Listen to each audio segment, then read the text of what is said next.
안녕하세요. 오늘도 사연살롱을 찾아주셔서 감사합니다.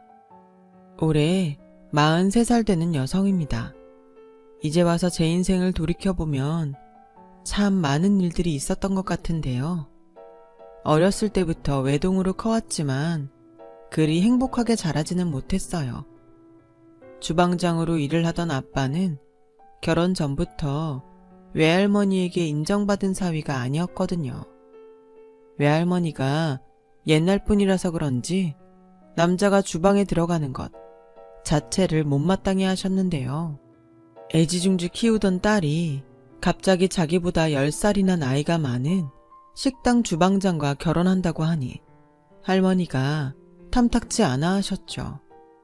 그렇게 결혼을 반대하시다가 저희 부모님 사이에서 제가 태어났고 어쩔 수 없이 외가댁에서는 일절 지원 없이 힘들게 결혼 생활을 시작하셨답니다. 그렇게 아빠는 돈을 벌기 위해서 밖에서 막노동도 하고 본인이 하고 싶어 하던 요리도 계속 하시다가 욕심이 나셨나 봐요. 갑자기 사업을 하신다고 아무런 준비가 되지 않은 채 가게를 열었다가 쫄딱 망하고 말았거든요. 빚이 눈덩이처럼 불어난 우리 집은 아빠의 사업 실패 때문에 참 힘들었습니다. 제가 3, 4살 되었을 무렵에는 엄마가 빚쟁이들의 눈을 피하기 위해 저를 장독대 안에 숨겨놓으신 적도 있었어요. 빚쟁이들이 이사만 가면 어떻게 알고 집에 매일같이 찾아오다시피 하니까 엄마도 도저히 안 되겠는지 아빠에게 이혼을 하자고 하시더라고요. 도대체 갚아도 빚이 사라지질 않는데 대체 어쩔 셈이에요. 미안해. 이번 오픈한 가게만 성공하면 우리 입이 다 갚을 수 있어. 여보, 조금만 참아줘. 나는 참는다 해도 애 맛있는 거 사줄 돈도 없어요. 더 이상은 힘들어서 당신이랑 못 살겠어요. 우리 이혼해요. 그리고 지은이는 내가 키울 테니 그리 알아요. 저는 우연히 엄마 아빠가 싸우는 소리를 듣다가 이혼이라는 말에 심장이 덜컥 내려앉았습니다. 저는 그렇게 아빠 없이 학창시절을 보내게 되었고 저희 집 생계는 오롯이 엄마가 책임지셔야만 했죠. 하지만 엄마도 고된 일은 안 해보셨던 분이라서 그런지 식당 일을 몇 개월 하다가 알아놓으시더군요. 저는 단순히 엄마가 감기 몸살이 걸렸나 싶은 생각에 옆에서 드실 약을 챙기고 있는데 갑자기 제 손을 잡더니 이렇게 말씀하시는 거예요. 지은아, 엄마가 너를 끝까지 못 치게 줘서 미안해. 엄마 없이도 잘 살 수 있지? 그게 무슨 소리야. 엄마 없이 내가 어떻게 살아.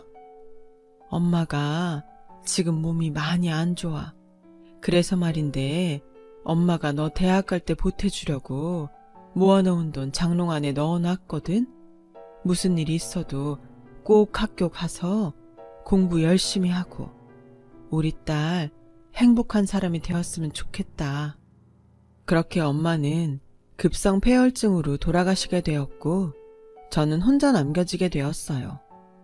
어렸을 때는 그렇게 부모님 싸우는 모습이 싫더니 지금은 텅 빈 집에 홀로 있다 보면 차라리 싸우더라도 엄마 아빠가 내 곁에 있어줬으면 좋겠다 싶었죠. 하지만 아빠도 빚쟁이들에게 쫓기는 신세라 연락이 끊긴 지 오래되었어요. 그래서 저는 혼자 학교를 다니면서 공부도 열심히 했지만 생활비부터 대학 등록금까지 마련할 여력은 안 되더군요. 사실 그때는 공부는 언제든지 할 수 있으니까 엄마가 날 위해 남겨놓으신 돈은 나중에, 정말 나중에 필요할 때 쓰기로 했답니다. 그래도 성적은 좋았던 편이었기 때문에 저희 학교 선생님은 제가 대학 진학을 하는 줄 알았거든요. 갑자기 취업을 한다고 하니 다시 한번 생각해보라고 하시더군요. 그러면서 제 성적이 아깝다며 괜찮은 중소기업 회사에 취업 제안서를 써주셨어요.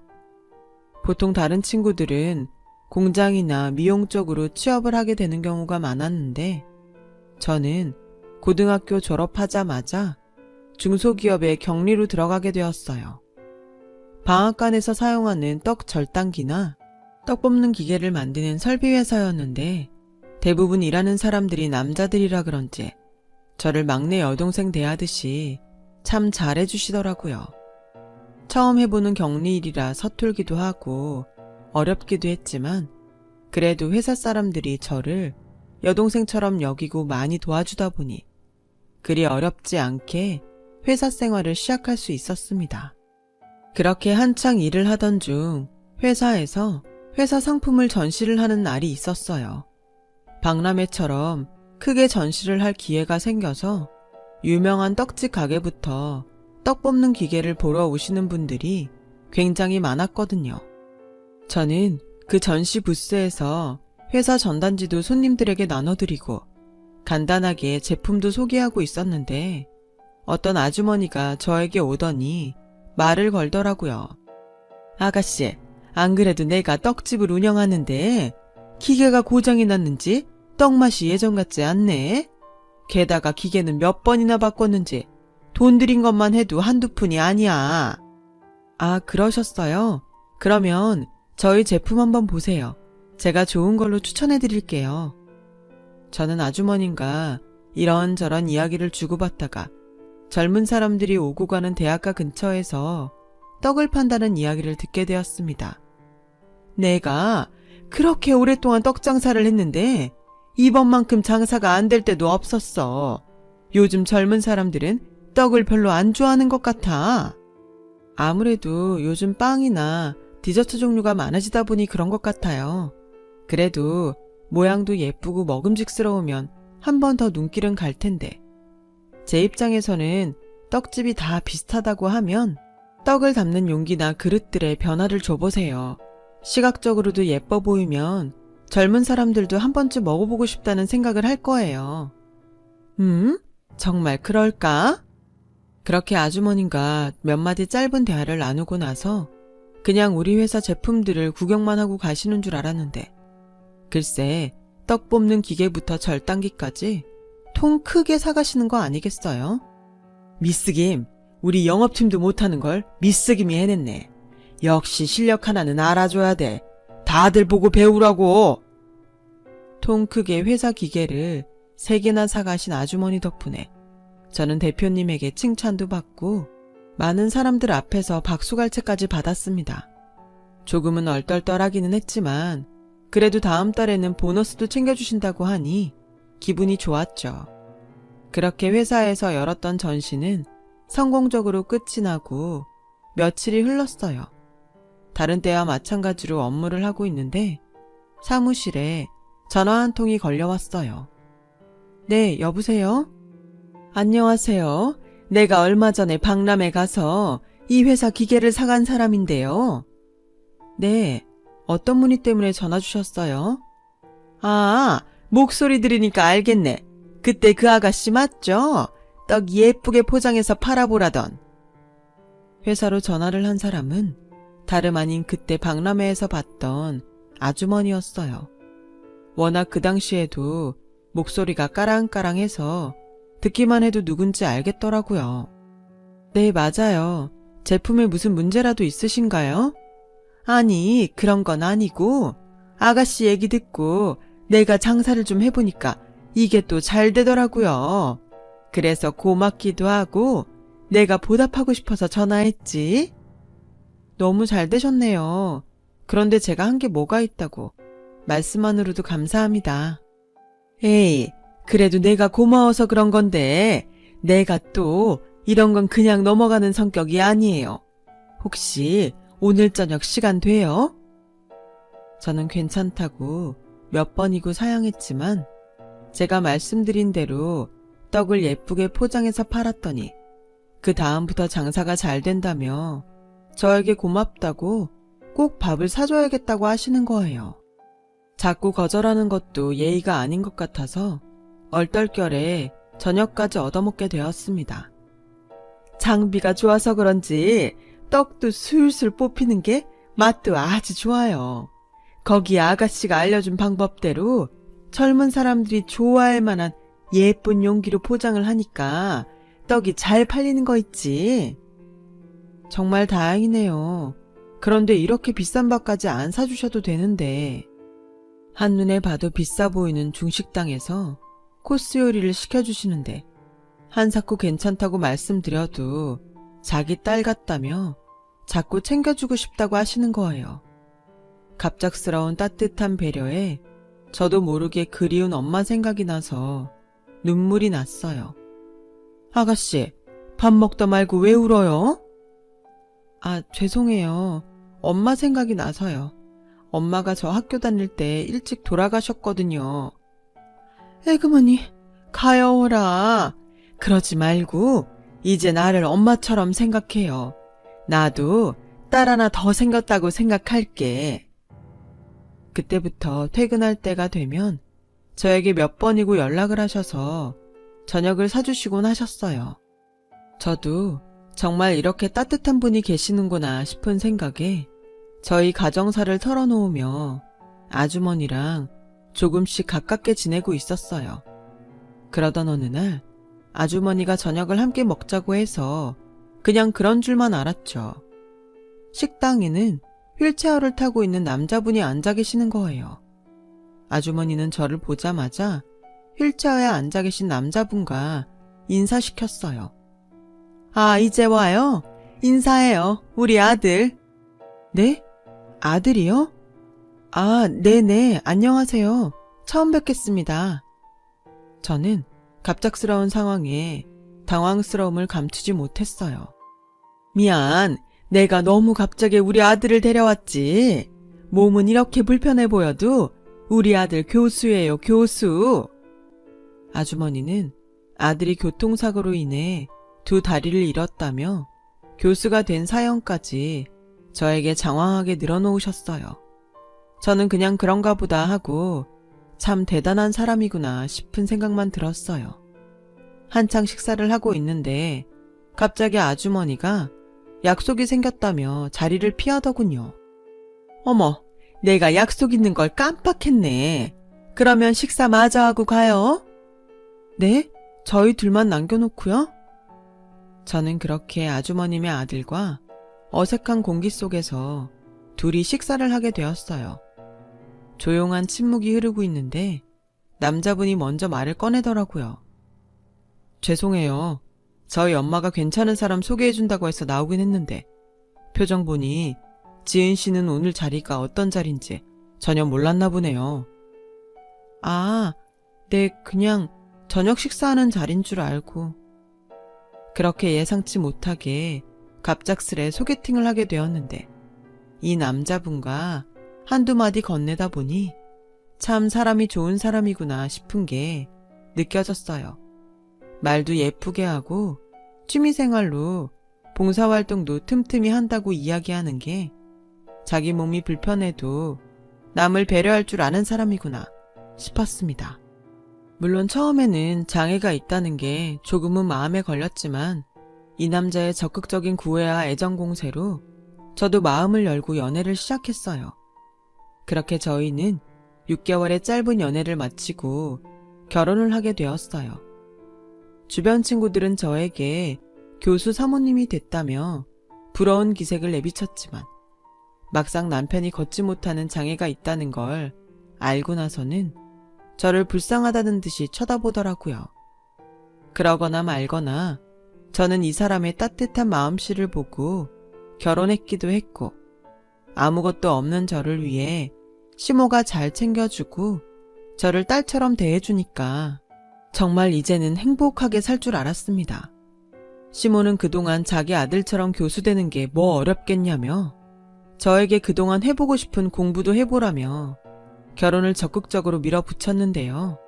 그런데 제가 시모의 말을 너무 철석같이 믿었던 건지 처음 결혼하기 전에 시모와 결혼 후의 시모의 모습은 달라도 너무 달랐어요.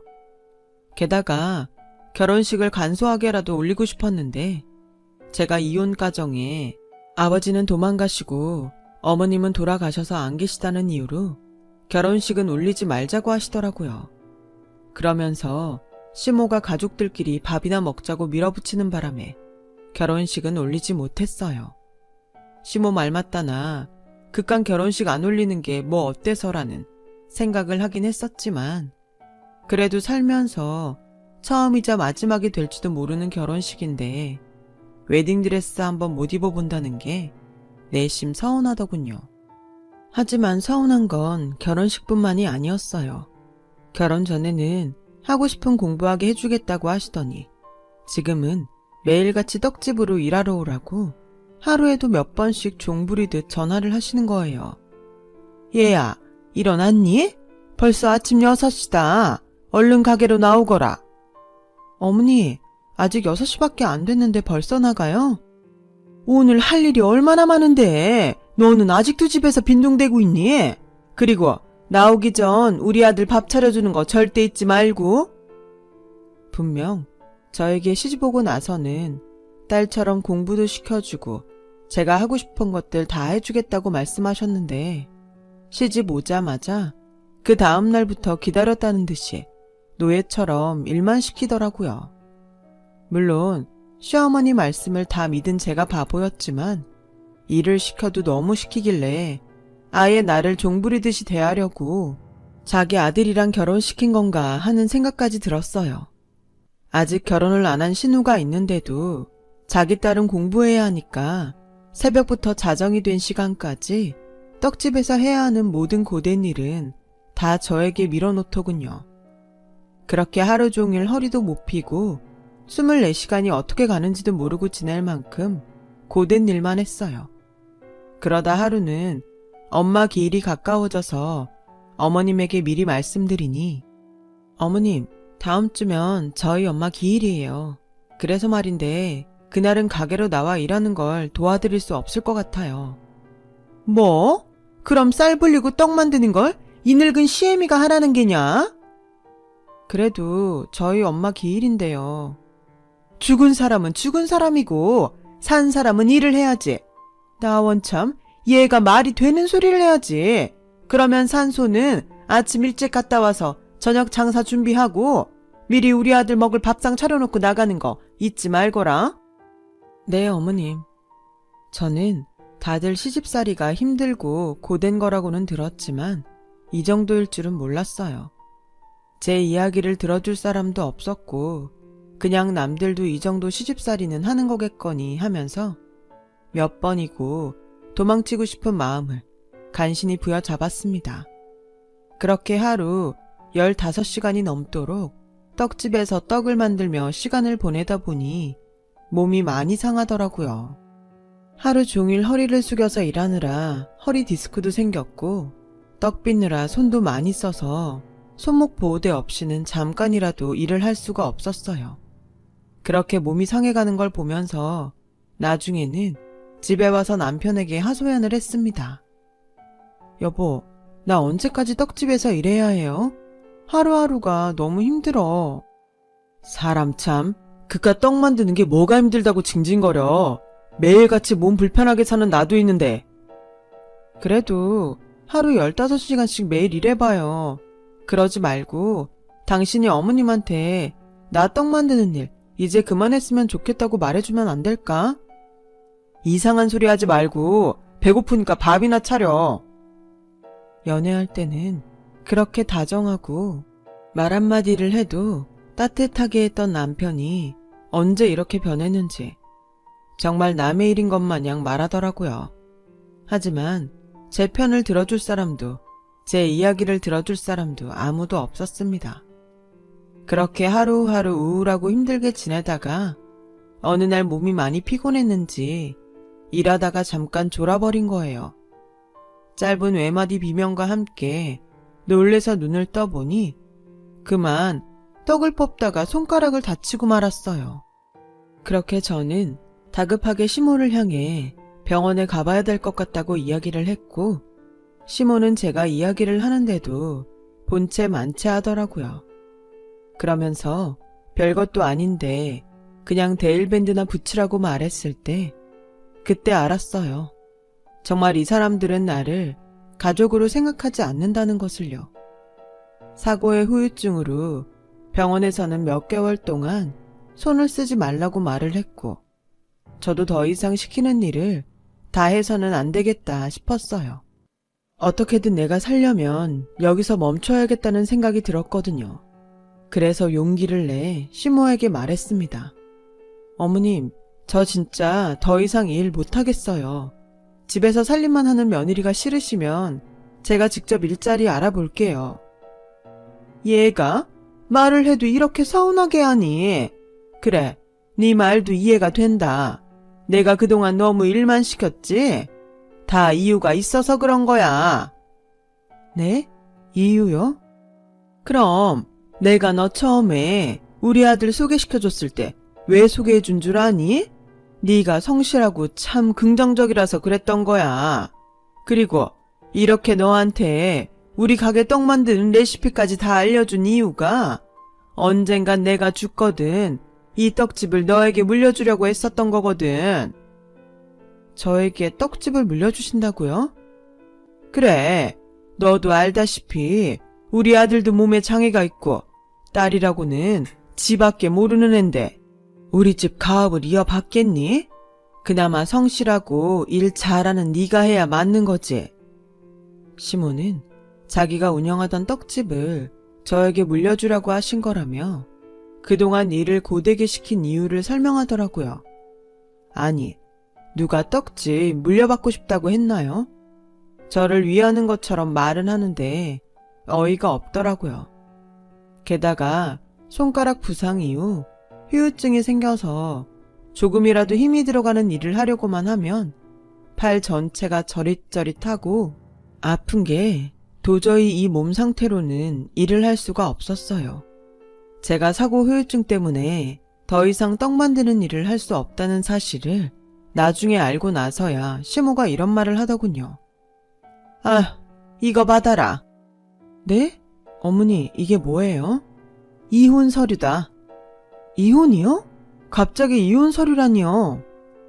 네가 일을 제대로 할 줄을 아니? 그렇다고 네가 교수님인 우리 아들 수발드는 걸 잘하기를 하니? 그러니 이제 이 집에서 당장 나가줘야겠다.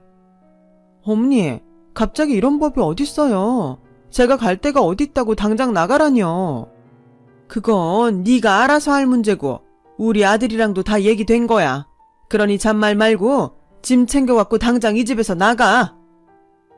저는 황급히 집에 달려가서 남편에게 우리가 왜 이혼해야 하냐고 몇 번이나 물어봤지만 이제는 제가 별 쓸모가 없는 것 같다며 이혼해달라고 하더군요. 저는 그렇게 그 집에서 쫓겨나게 되었어요. 갈 데도 없고 돈도 없는데 그때는 참 하늘이 원망스럽더라고요. 왜 이렇게 불행하고 힘든 일은 다 나에게만 일어나는 것 같은지 그렇게 오갈 데 없이 터벅터벅 발길 닿는 대로 걷다 보니 옛날 엄마랑 함께 살았던 동네가 나오더라고요. 갑자기 눈물이 쏟아져 나오는 거 있죠. 길 구석에서 한참을 울다가 그래도 이곳에 정착을 해야겠다 싶더라고요. 부동산에 가서 방을 알아보니까 엄마랑 둘이 살았던 낡고 오래된 단칸방이 비어있는 거예요. 다시 계약하게 되었어요. 엄마가 대학 학비로 쓰라고 마지막에 주셨던 그 돈으로 그 방을 계약했습니다.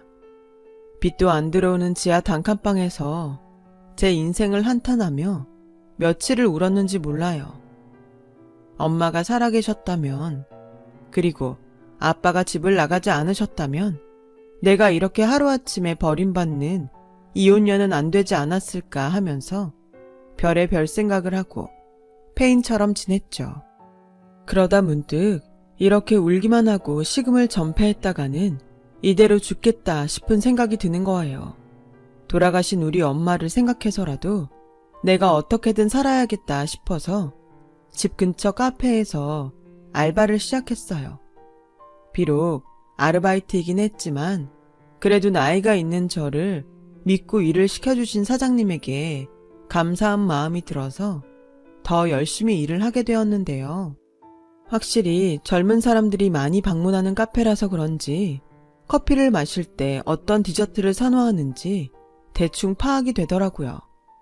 그러면서 속으로 왜 시댁 떡집이 장사가 안 되는지 더 잘 알겠더라고요. 지은씨, 오늘도 고생 많았어요. 나머지는 내가 가게 정리하고 들어갈 테니까 남은 케이크들만 정리하고 퇴근해요. 아니에요, 사장님. 제가 다 정리하고 들어갈 테니 먼저 들어가세요. 그런데 요즘 얼굴이 많이 안 좋으신 것 같은데 무슨 일 있으세요? 아, 사실은 미국에 계신 부모님이 편찮으셔서 내가 지금 가게를 정리해야 하는데 그동안 애지중지하면서 키워왔던 가게라 내놓을 생각하니까 마음이 안 좋네요. 그나저나 지은씨, 앞으로 새로운 일자리 구해야 할 텐데 이거 어떡하죠? 아, 부모님이 편찮으시면 하루빨리 미국 가셔야죠. 저는 괜찮아요, 사장님. 그러자 사장님은 뭔가가 생각났다는 듯이 저를 쳐다보시면서 이런 말씀을 하시더라고요. 이 가게에 남한테 주기는 아까워서 그런데 차라리 지은 씨가 맡아서 해보는 게 어때요? 생판 모르는 사람도 아니고 그동안 내 일처럼 가게 일도 열심히 해줘서 왠지 지은 씨가 가게를 맡아주면 나도 마음 편히 미국으로 갈 수 있을 것 같은데. 그런데 제가 가게를 인수할 만한 돈이 없어요, 사장님. 그건 걱정하지 말아요. 가게 보증금만 주면 권리금도 필요 없고 내가 사용하던 그릇이나 기계들은 그대로 두고 갈 테니까. 사장님의 갑작스러운 제안에 저도 잠깐 고민을 했지만 속마음은 예전부터 내 가게가 하나 있었으면 좋겠다 싶었거든요. 그래서 모아놓은 돈과 은행에서 할 수 있는 대로 끌어서 대출을 받아 사장님이 운영하시던 카페를 인수하기로 결정했습니다. 그렇게 꿈에 그리던 내 가게가 생겼다니 기쁘기도 했지만 나 혼자 잘할 수 있을까 하는 걱정스러운 마음도 들었어요. 그래도 지금까지 성실함 하나만 믿고 살아왔던 나니까 제 스스로를 한번 믿어보기로 했답니다. 그래서 아침 일찍 일어나서 가게 청소도 열심히 하고 커피에 어울릴 만한 디저트를 밤낮 없이 매일같이 연습하며 만들어봤어요. 아무래도 젊은 층이 많이 다니는 대학가 옆이기도 하고 자취생들이 많다 보니 맛있으면서도 건강하게 먹을 수 있는 메뉴가 필요했죠. 그래서 신메뉴가 개발이 되면 카페에 온 손님들을 대상으로 시식도 열어봤고 가장 평판이 좋았던 디저트를 판매하기도 했어요. 아무래도 시댁에서 배워왔던 게 떡 만드는 일이다 보니 겉모양은 빵 같지만 그 속은 영양가가 꽉 차 있는 젊은 사람들이 좋아할 만한 퓨전떡으로 개발을 했거든요. 갈수록 제가 만든 퓨전떡을 맛보려는 사람들로 젊은 손님부터 동네 사람들까지 매일같이 저희 가게를 방문해 주신 덕에 날이 갈수록 매출은 올라가기 시작했어요. 매출이 늘 때마다 저는 여기에서 만족하지 않고 더 열심히 맛있는 떡 디저트를 만드는 데 집중했답니다.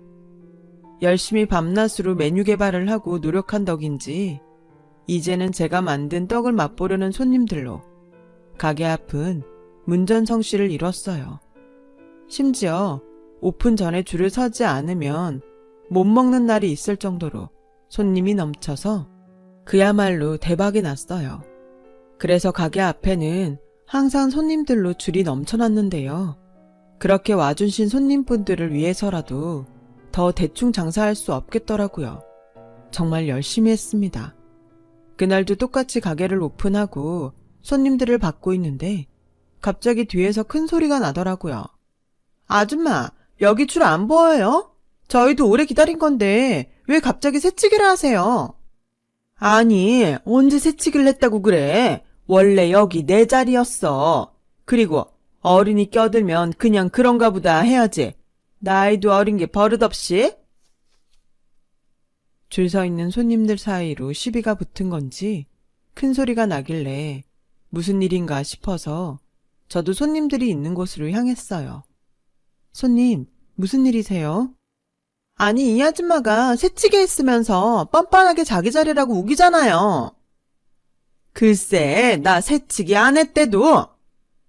큰 소리를 내는 아주머니와 그런 아주머니를 보고 어쩔 줄 몰라 하는 아가씨를 말리려 하는데 글쎄 새치기를 안 했다고 뻔뻔하게 우기는 아주머니의 얼굴을 자세히 보니 저희 시모가 아니겠어요? 엄니, 여긴 어떻게... 아니, 네가 여기 왜 있니? 이제 하다 못해 그 나이 먹고 여기에서 알바하는 거냐? 그럼 그렇지. 네가 뭘 하겠니? 학벌이 좋기를 해? 그렇다고 부모가 있기를 해. 그러길래 내 밑에서 얌전하게 떡이나 팔면 좋았을걸. 왜 사서 고생을 해? 저 이 가게 사장이에요. 그리고 여기 떡은 제가 직접 만듭니다. 먹고 싶거든 여기 줄 보이시죠? 저 맨 뒤로 가셔서 줄 서서 사가셔야죠.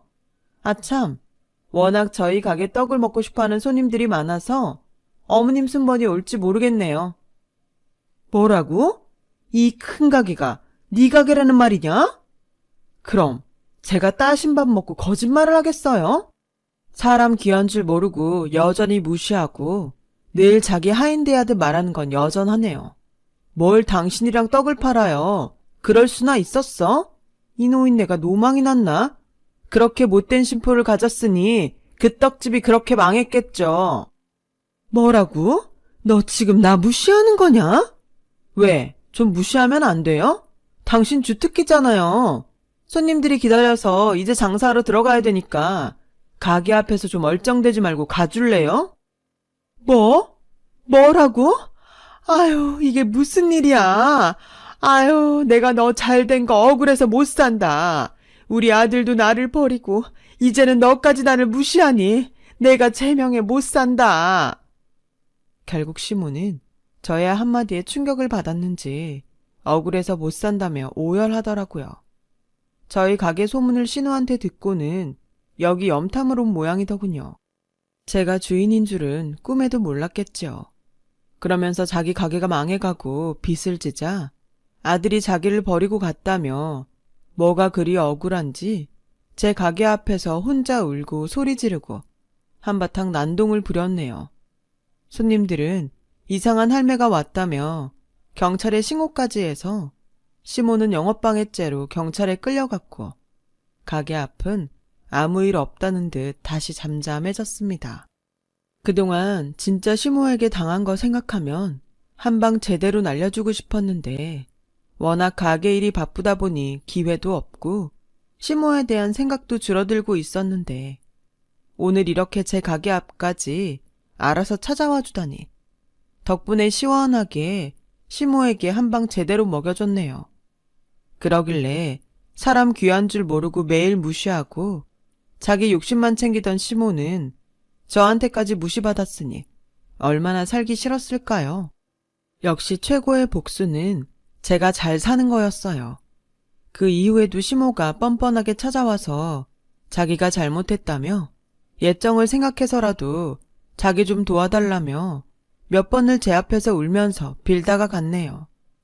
물론 저는 받아주지 않았고 시모가 찾아올 때마다 경찰을 불러서 쫓아냈고요. 지금도 가게가 잘 되긴 하지만 그래도 끊임없이 개발을 위해 노력하고 있답니다. 가끔은 몸도 힘들고 피곤하기도 하지만 그래도 제가 좋아하는 일을 하며 돈을 벌 수 있다는 게 이렇게 행복하다니 앞으로도 더 열심히 해보려고요. 제 가게를 찾아오는 손님들에게 고마워서 그만큼 보답하려고 노력하렵니다.